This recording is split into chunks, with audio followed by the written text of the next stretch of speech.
포인트 32 콘셉트 시각화입니다.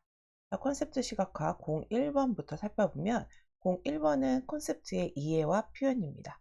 콘셉트가 무엇인지, 그리고 우리가 콘셉트를 위해서 어떤 부분을 중점적으로 해서 아이데이션 시킬 것인지, 그런 내용들을 한번 살펴볼 거예요. 제일 첫 번째는 콘셉트에 대한 부분이 등장하고 있죠.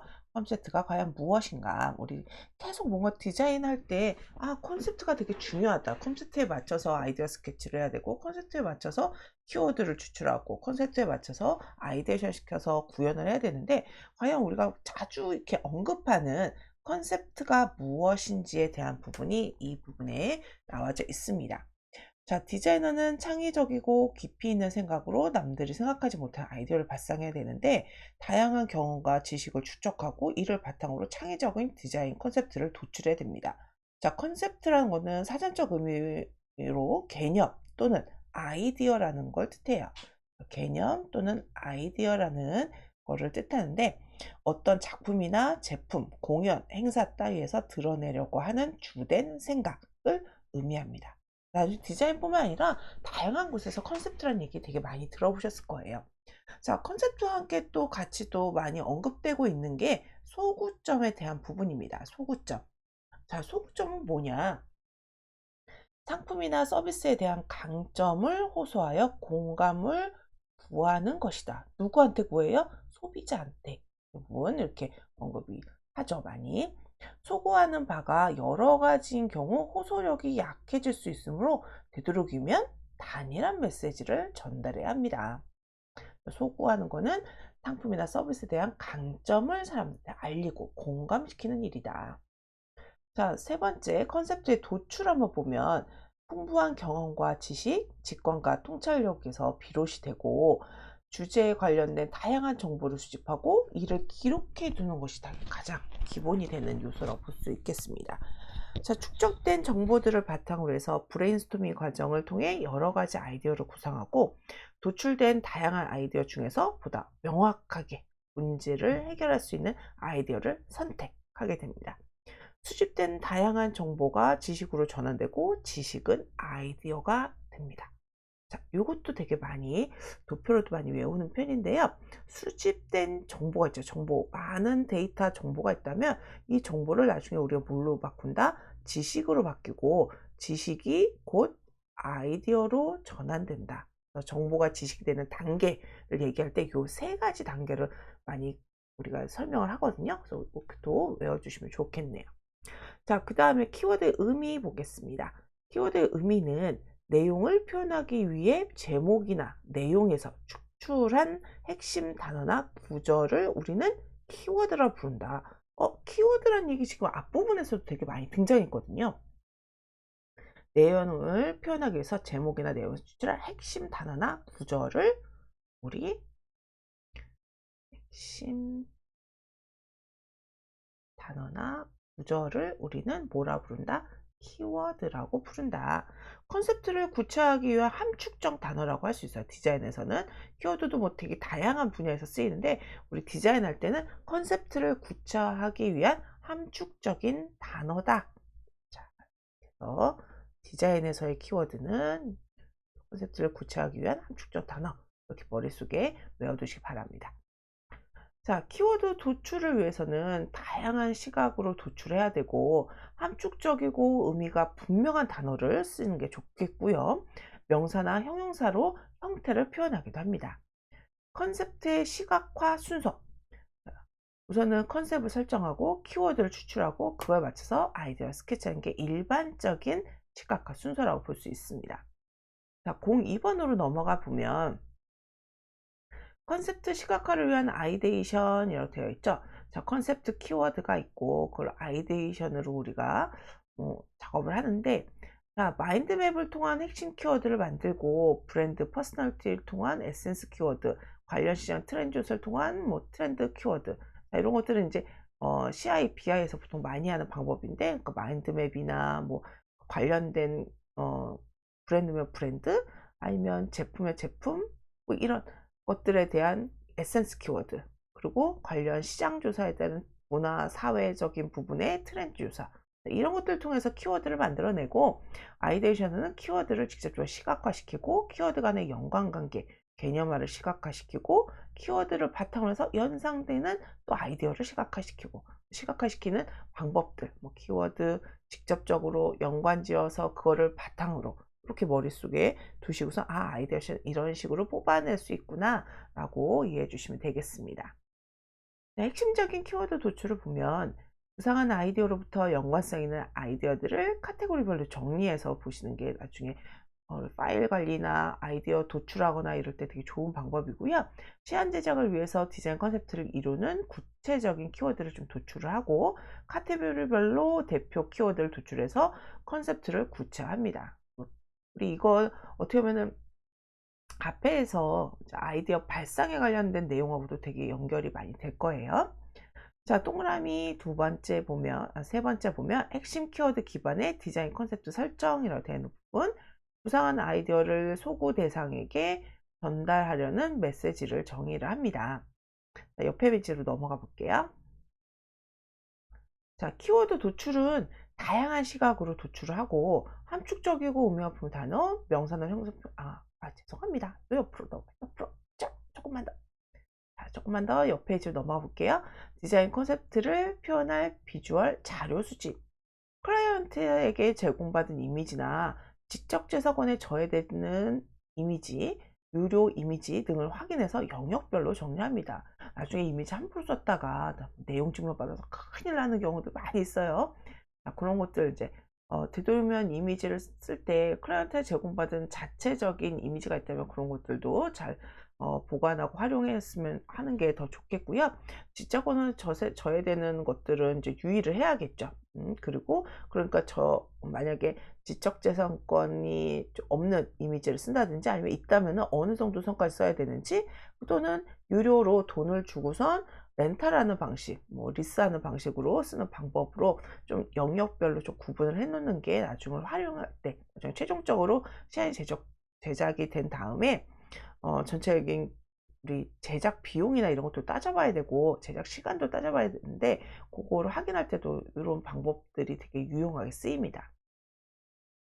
최종 결과물과 유사한 수준의 시안 제작용 시각화 자료 활용을 위한 분석 방법으로는 비주얼 소재가 검색한 이미지 자료를 분류 및 분석하는 거, 전달하고자 하는 메시지의 의미를 표현하기에 적절한 비주얼 이미지를 분류하고 분석을 해서 활용도 있게 쓰시면 되겠습니다. 자, 동그라미 빨간색 다음 거 넘어가 보면 디자인 개발 방향 및 컨셉트의 구체화. 자, 디자인 방향은 또 중요하고 컨셉트를 어떻게 구체화하는지 되게 중요하겠죠. 분석한 비주얼 이미지로부터 디자인 주제를 대표할 수 있는 비주얼 이미지를 도출합니다. 우리가 여러 가지 대표성을 가진 컨셉이나 키워드에 대해 대표성을 갖는 이미지들을 추출해서 간접적으로 처음에 제시를 하게 되는데, 그런 것들을 통해서 디자인 주제를 대표할 수 있는 좀 비주얼 이미지를 확고하게 도출을 시키게 됩니다.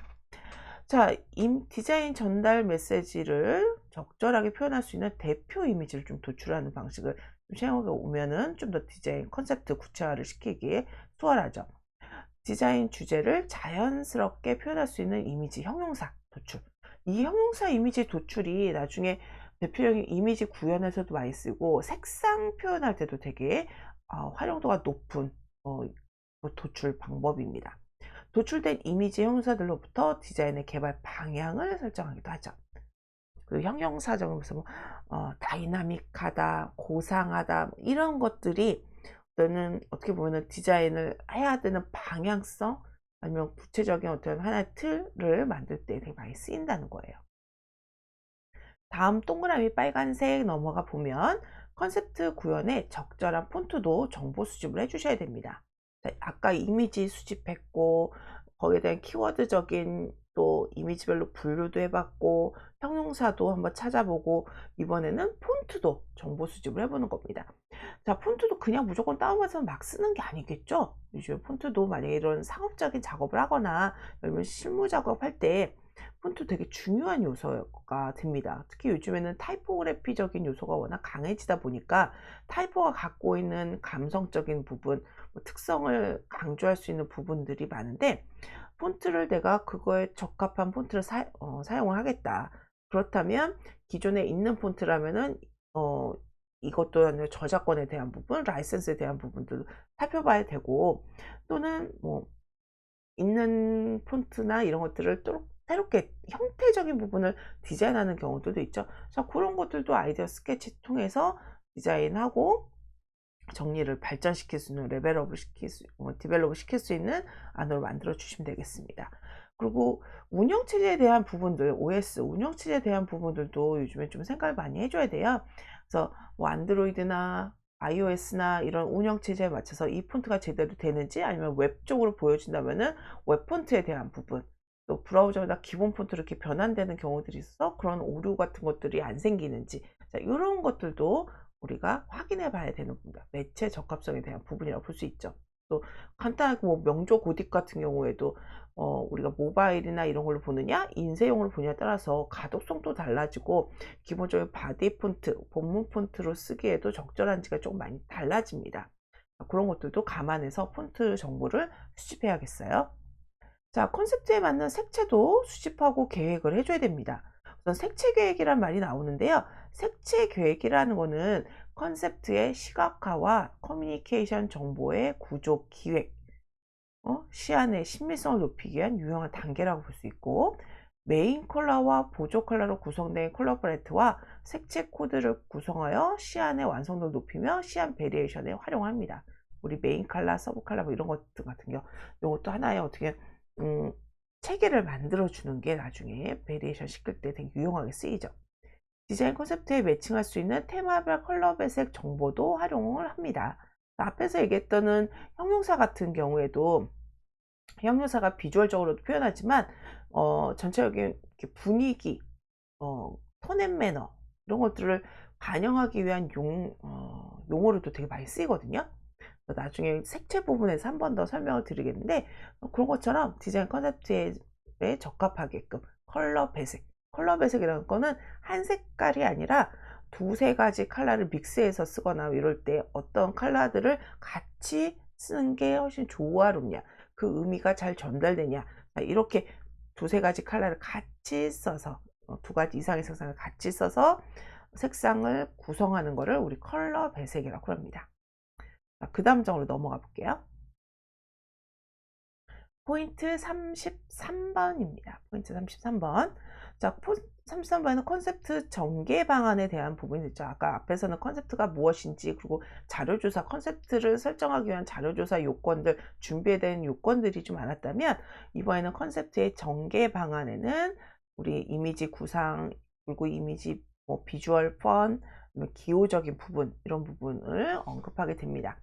자, 컨셉트 구체화를 위한 이미지 구상에서는 보통 여러분들이 컨셉트 이미지의 역할, 뭐 기법, 표준, 뭐 이런 것도 보시고 소재에 대한 부분들 중점적으로 봐주시면 되겠어요. 그래서 컨셉트 구체화를 위한 이미지 제작 단계에는 우선 디자인 프로젝트와 매체의 특성에 따라서 마인드맵과 같은 브레인스토밍 단계, 아이디어 발상 단계죠. 컨셉트 아이디에이션을 위한 키워드 추출 단계를 통해서 구체화와 연결된 디자인 컨셉트를 추출하고, 컨셉트는 간단한 문장이나 다이어그램, 비주얼 모티브 형태로 정리합니다. 컨셉트를 뭘로? 간단하게 문장으로 쓰거나 다이어그램이나 비주얼 모티브 형태로 정리해 나갑니다. 아이디어 스케치와 표현 기법 및 소재 선정, 비주얼 스타일을 선정하여 시안을 작성하게 됩니다. 자, 컨셉트 이미지가 하는 역할은 무엇일까요? 메시지를 직접적으로 설명하는 역할, 의미 형성을 위한 상징적인 사용, 감성적 연출 수단으로 사용. 자, 요거 중점적으로 봐주세요. 컨셉트 이미지의 역할은 무엇일까? 응? 자, 요 세 가지, 메시지를 직접적으로 설명하는 역할을 한다, 의미 형성을 위한 상징으로 사용한다, 감성적 연출 수단으로 사용한다. 세 가지의 역할이 있습니다. 자, 그 다음 동그라미, 이미지 표현 기법 선택 기준은 무엇일까요? 자, 동일한 대상을 표현하는 이미지라도 표현하는 방식에 따라서 메시지가 달라질 수 있고, 각 영역의 이미지 표현 기법 중 디자인 컨셉트에 적합한 표현 기법을 선택해서 메시지 전달 오류를 방지하기 위해 지나친 장식, 변화는 지양하도록 합니다. 어, 우리 사진, 정보 그래픽, 드로잉 이미지 이런 것들을 보통 우리가 이미지로 많이 활용하죠. 이거를 사진을 쓸 것이냐, 정보 그래픽을 쓸 것이냐, 드로잉 이미지를 쓸 것이냐. 자, 이거는 위에 있는 기준에 의해서 선택하면 되는 겁니다. 컨셉트 표현 조건을 보면 연관성, 차별성, 독창성. 자, 컨셉트 조건, 컨셉트 표현 조건, 연관성, 차별성, 도창성을 고려해서 컨셉트 표현 조건을 선정하게 됩니다. 자, 이미지 소재의 선택 기준을 보면 매체, 아까 매체에 대한 전달성 뭐 이런 것도 되게 중요한데, 특히 매체 특성 같은 것들, 매체 화면의 크기, 노출 장소, 출력 해상도, 뭐 이미지의 크기 이런 것들을 고려해서 선택을 해줘야 됩니다.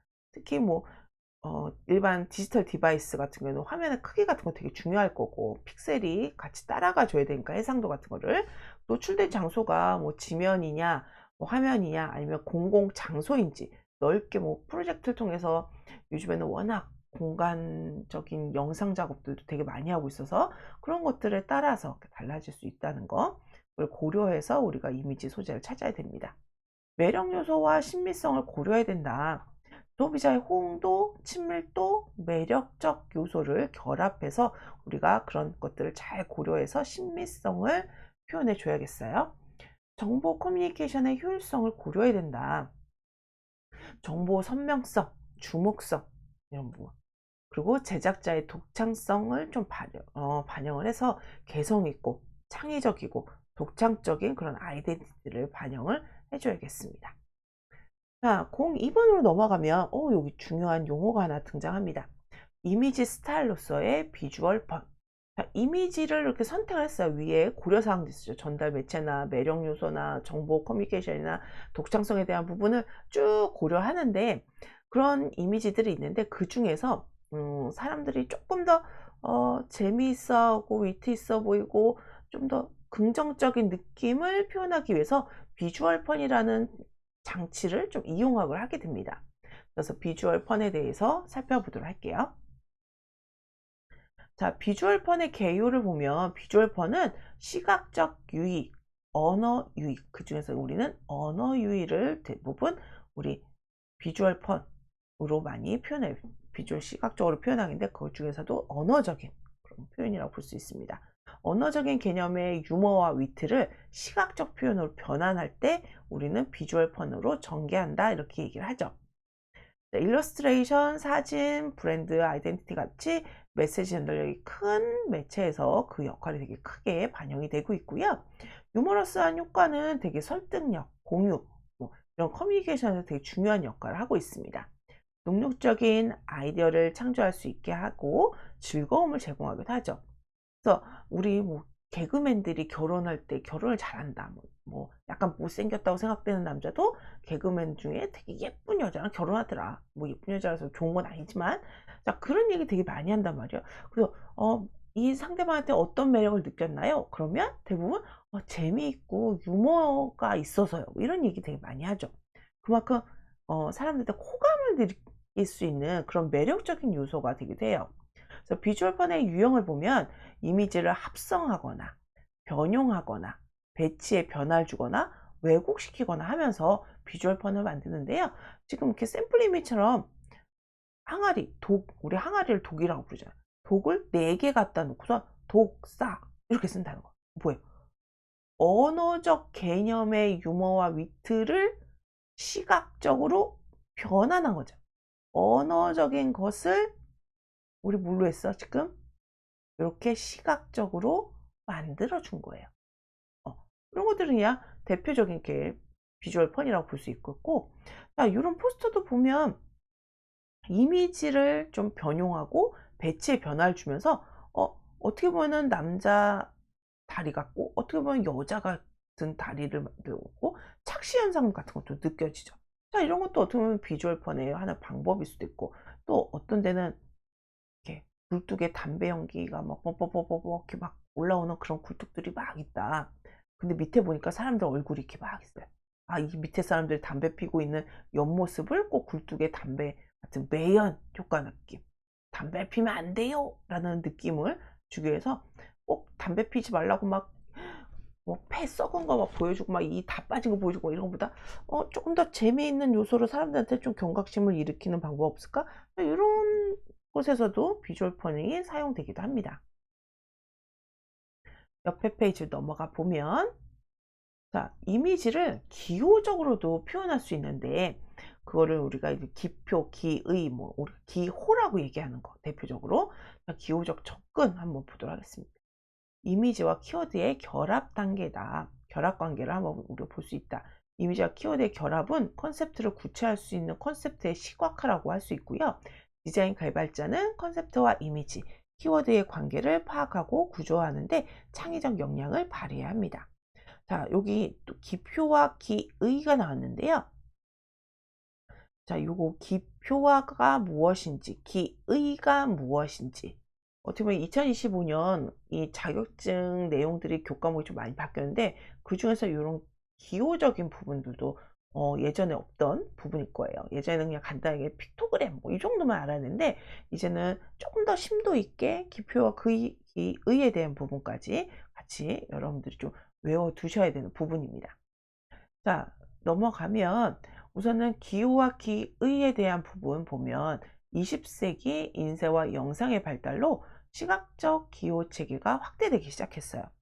언어 기호, 음성과 문자에 따른 언어 기호, 또 비언어 기호는 표정, 몸짓, 손짓 포함한 비언어 기호. 기호를 이렇게 두 가지로 나눌 수 있거든요. 또 기호는 우리가 기표와 기의라고 또 표현하기도 해요. 좀 세분시키면 자, 이거는 기호학자 롤랑 바르트가 이제 만들어놓은 해석 방법인데요. 기호라는 것은 소통을 위해서 어떤 대상이나 대상체를 대신하는 기호체를 우리는 기호라고 부른다. 얘의 목적은 뭐예요? 소통하기 위해서예요. 그래서 대상을 뭔가 대신할 수 있는 기호를 만들어내는데 이 기호는 기표와 기의로 나눌 수 있습니다. 기표는 의미를 지닌 대상을 표현하는 명칭 얘기하고요. 기의는 대상이 지닌 의미를 표현하는 거예요. 그러니까 예를 들어서 신호등이라고 쓰면 우리 길거리에는 신호등이 있단 말이죠. 거쓰시오. 펜마우스로 해서 딱 차려. 신호등이 있어.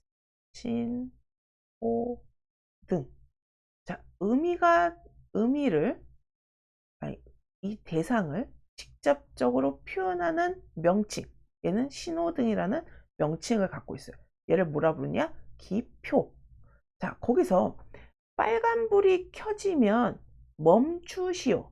파란불이 켜지면 걸어가시오. 자, 그 대상, 얘가 갖고 있는 의미를 나타내는 거를 기의라고 합니다. 아, 빨간불은 멈춰야 되고 파란불은 걸어야 되는구나. 그거는 우리가 얘기하는 이거는 기의다. 대상이 지닌 의미다. 뭐 화장실이라는데 화장실 여자가 있고 이렇게 있다. 자, 요건 픽토그램만 보더라도 픽토그램 여자 남자 그려져 있는 거는 기표인데 여기서 여자 요 모양은 여자 화장실 얘는 남자 화장실을 뜻해요. 자, 그러면 요거는 기의가 되는 거죠. 그렇게 대상을 나타내는 단어는 기표, 걔가 뜻하는 의미는 우리 기의다. 기표는 의미를 운반하고 기의는 기표를 지시하는 역할이다. 그래서 의미화에 대한 부분이라고 볼 수 있을 것 같습니다. 자, 기호는 사회적, 문화적으로 해석되고 의미 전달이 됩니다. 사회적, 문화적이라는 거는 지역이나 뭐 문화가 다른 곳에서는 다르게 의미가 전달될 수 있다는 뜻도 갖고 있어요. 그래서 개념적 의미로는 언어 표현 단위의 개념이나 속성을 분석해 표현해 주는 것, 의사 전달의 중심 요인이 되는 부분이고요. 연상적 의미로 우리가 기호를 본다면 표현 단위의 개념적 의미, 이해에 부여되는 특성, 함축적 의미까지 우리가 연상적 의미로 얘기할 수 있습니다. 이렇게 해서 우리 기표기의에 대한 부분을 좀 살펴봤어요.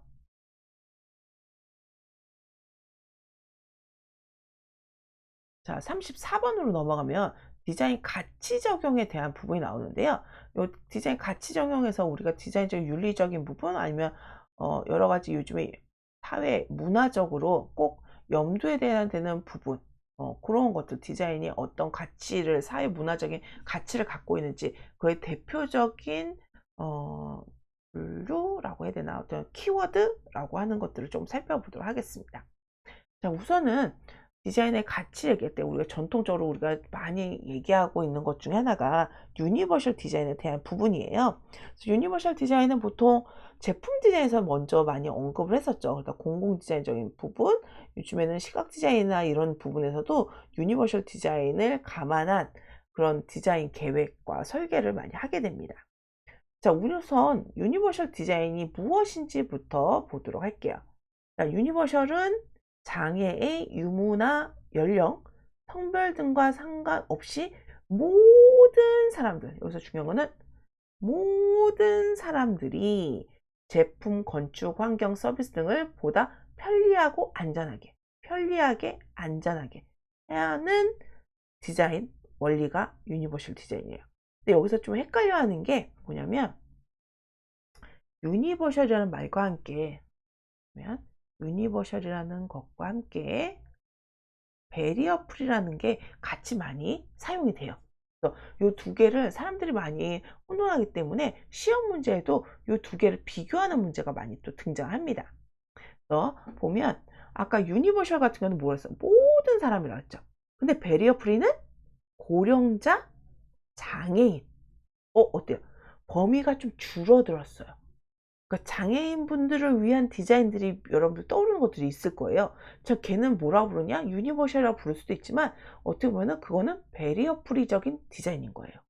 또 장애인에 대한 부분, 고령자에 대한 부분, 좀 요즘에는 같이 묶어서도 얘기하고, 아니면 각각의 특성들, 그 사람들이 느끼는 특성들을 고려해서 편안하게 이렇게 물리적인 부분, 제도적인 부분을 허물어서 디자인을 하자. 자, 이게 베리어 프리다.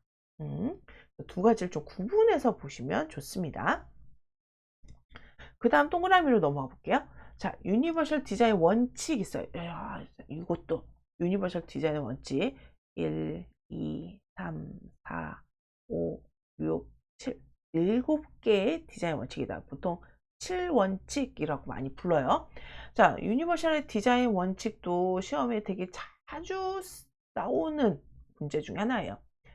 이거 특히 7개 다 외워야 되니까 조금 머리가 아파도 잘 생각해 보시면서 외워주시면 좋겠어요.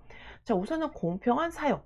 누구라도 차별감이나 불안감, 열등감을 느끼지 않고 공평하게 사용할 수 있어야 된다. 공평하게 사용해야 된다. 어떤 게 공평한 거냐? 차별감을 느끼지 않는 거, 불안감을 느끼지 않는 거, 열등감을 느끼지 않게 하는 거. 그게 바로 공평한 사용이다. 그 다음에 사용상의 융통성이 좀 있어야 된다. 서두르거나 다양한 생활 환경 조건에서도 정확하고 자유롭게 사용 가능하도록 해야 된다. 또 간단하고 직관적이어야 된다. 사용자의 경험, 지식 등과 무관하게 꼭 사용해 본 사람이 한 번 해보면 잘하지, 이런 개념이 아닌 거예요.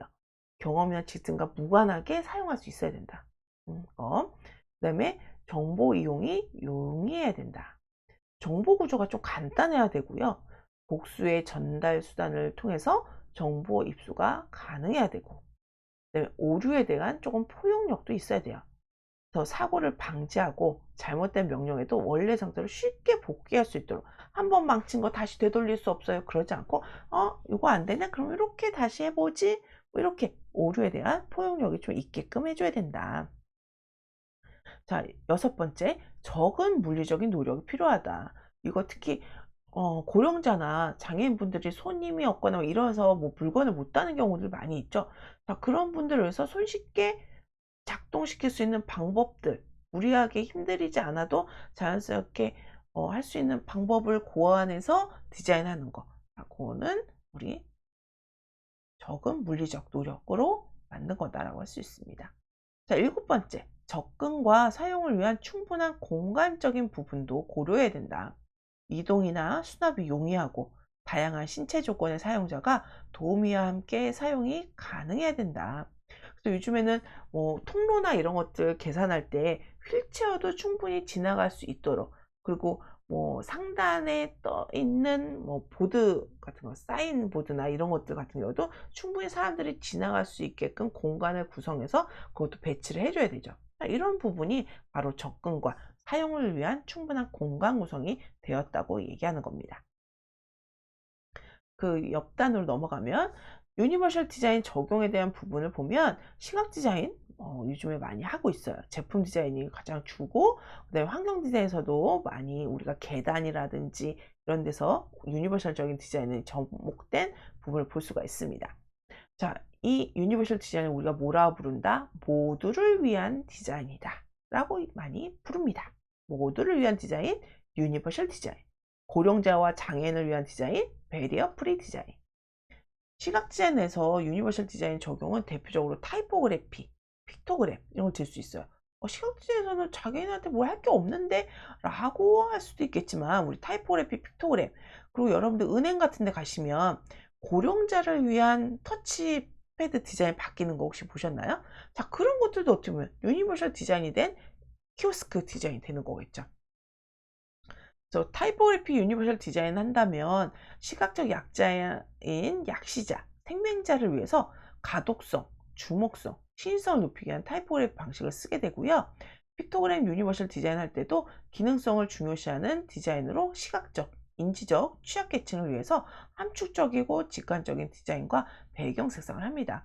앞에서 얘기했던 주목성, 가독성을 위해서 우리가 보통 명도 단계를 배경과, 아까 여기 배경에 대한 부분이 있는데 뭐 색상에 대한 부분, 보통 4.5단계 정도의 명도 대비를 줘야지 약시자라든지 생명자도 조금 구분을 명확하게 할 수 있다는 거예요.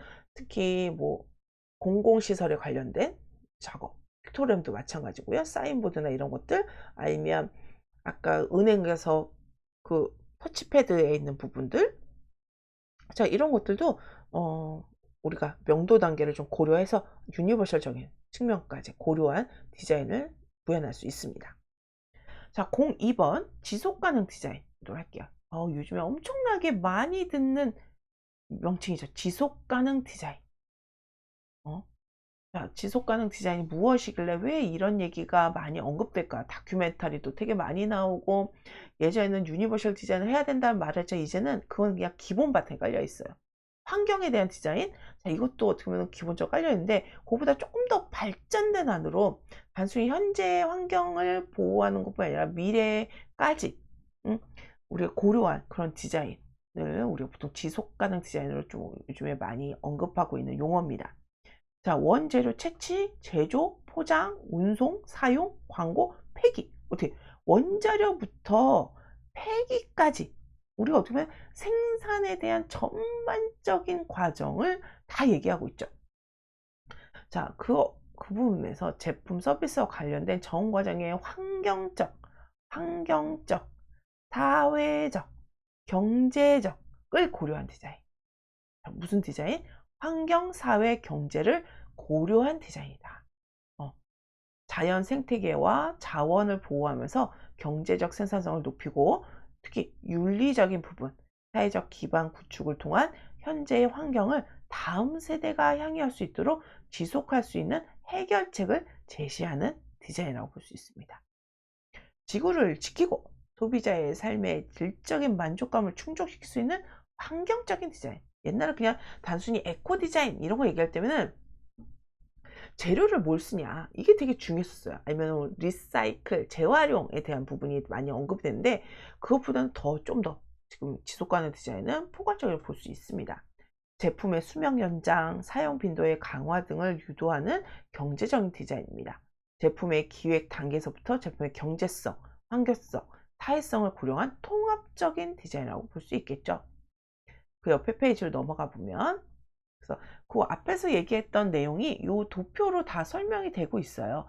우리 지속가능 디자인은 사회, 환경, 경제를 아우를 수 있고요. 사회와 환경에서는 좀 더 참아보고, 환경과 경제에서는 달성 가능한 요인들, 사회와 경제에서는 평등한 요인들을 감안해서 디자인해야지 우리가 지속 가능성을 고려했다라고 말을 합니다. 지속 가능 디자인을 적용한 것도 뭐가 있을까요, 우리? 여러 가지가 있는데 여기서 얘기하는 건 시각 디자인 분야에서. 얘는 시각 디자인 분야를 얘기하는 거예요. 시각 디자인. 자, 우선은 뭐가 있나 보면 용지 절약을 지향하는 방식이다. 인쇄 매체 종이 사용을 줄이기 위해서 어떻게 판형이나 재본 방식을 고려해야 된다. 보통 판형 같은 경우는 우리 A4 용지 되게 많이 쓰죠. 학교에서도 A4 용지, 회사 가도 A4 용지, 왜 이렇게 A4 용지 쓰지? 판형에 가장 재단했을 때 버려지는 용지가 없는, 그래서 전지를 자르고 해도 다 A 단위로, A3를 반을 짜면 A4, A4를 반을 짜면 A5, 이런 식으로 A3 두 개 붙이면 A2, A2 두 개를 붙이면 A1 사이즈. 자, 그런 단위로 되어 있거든요. 그러니까 그거에 따라서 이제 만들어지면 우리가 제작했을 때 접지를 쓰든 책을 만들든 이렇게 판형에 맞춰서 디자인을 해주면 버려지는 용지를 최대한 줄일 수가 있습니다. 재본 방식에 대한 부분이나 이런 것들도 고려해 볼 수 있고요.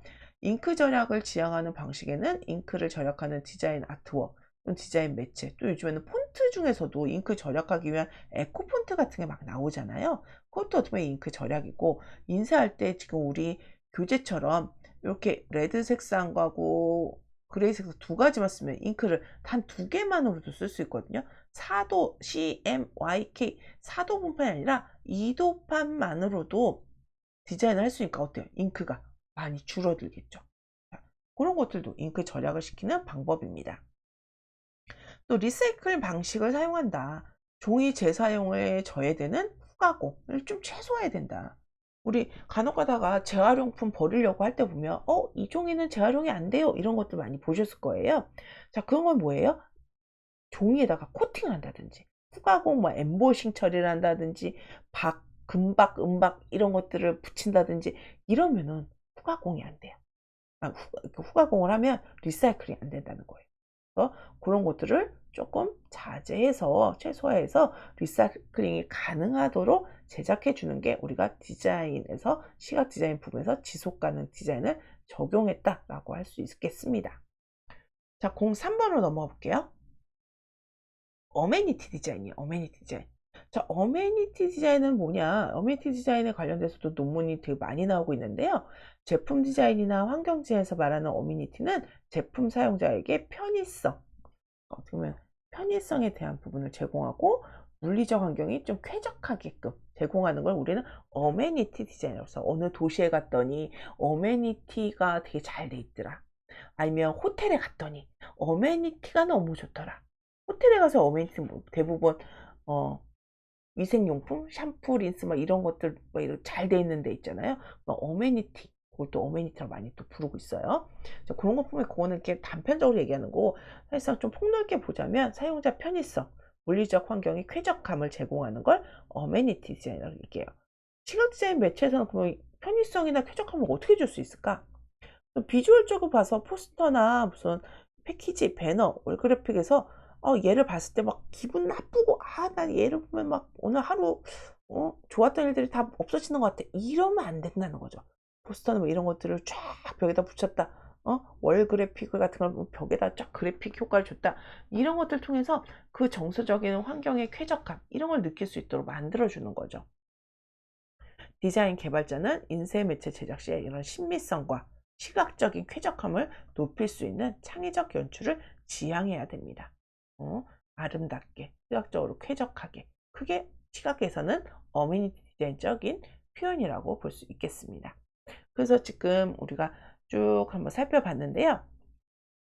어메니티 디자인, 지속가능 디자인, 유니버셜 디자인, 이 세 가지는 디자인 가치 적용에서 되게 중요하게 생각하는 대표적인 것들이에요. 그래서 요거 말고도 더 많지만 요 세 가지 정도는 머릿속에 딱 넣어 두시고 다음 단계로 넘어가시면 되겠습니다.